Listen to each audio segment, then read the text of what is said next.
This just happened now, and it's already putting the Chiefs' kingdom on high alert. The Kansas City Chiefs made a quiet move that almost no one noticed, but which could have a huge impact on the team's future. It's the kind of decision that stays out of the spotlight, but that great teams make before everyone else. I had access to hot, exclusive information that isn't yet circulating on major portals, much less on national networks. We're talking about names, behind-the-scenes details, and bets that could completely change how the roster will be assembled for next season. But before I reveal everything, if you're a true Chiefs Kingdom fan, like this video and subscribe to the channel, because what I'm about to tell you might surprise even those who follow the team every day. The Kansas City Chiefs continue to work behind the scenes, and once again, the management shows that they don't sleep on the job when it comes to strengthening the roster. This week, the Chiefs announced the signing of Andrew Armstrong, former wide receiver for the Miami Dolphins. But hold on, he's not the famous receiver many people might be imagining. He's a less hyped prospect, but extremely interesting. Armstrong has an impressive physique.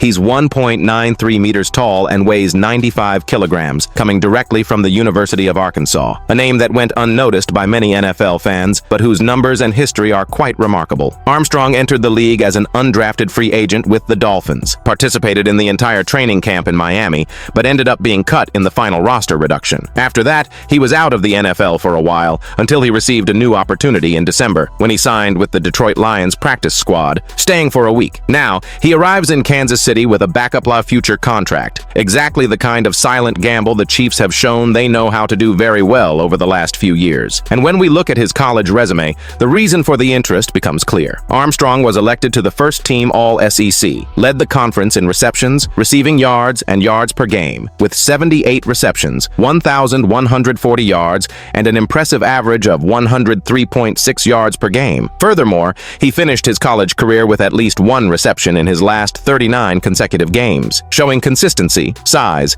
and reliable hands, characteristics that Coach Andy Reid loves to develop within the Chiefs' offensive system. But the moves didn't stop there. Kansas City also announced the signing of running back Shunderick Powell, a completely different player from Armstrong, but equally interesting. Powell is only 1.70 meters tall and weighs 83 kilograms, but compensates for his size with great explosiveness and speed. He arrived in the NFL with the Philadelphia Eagles, went through voluntary workouts, training camp, and the preseason, where he made a good impression in limited opportunities. He had 10 carries for 23 yards, including a 19-yard run and a short but very well-executed touchdown. Even so, he ended up being released in the last roster reduction and was out of the league until Kansas City came knocking. In college, Powell had even more impressive numbers. He was a two-time All-American, finished his final season averaging 8.2 yards per carry, totaling 1,343 rushing yards and 14 touchdowns. Furthermore, he also played as a kickoff returner, which further increases his value as a versatile, fast player capable of competing for a spot both on offense and special teams. While reinforcements arrive, there have also been important moves involving departures. Quarterback Shane Buechele was released and is now a free agent, able to sign with any team competing in the playoffs. Buechele made his NFL debut recently after being called up at the last minute due to injuries in the Chiefs' quarterback roster. Now, there's a real possibility he'll return to the Buffalo Bills, a direct rival of Kansas City in the AFC. Finally, one detail that can't be overlooked. Defensive back Tanner McAllister, who was part of the Chiefs' practice squad,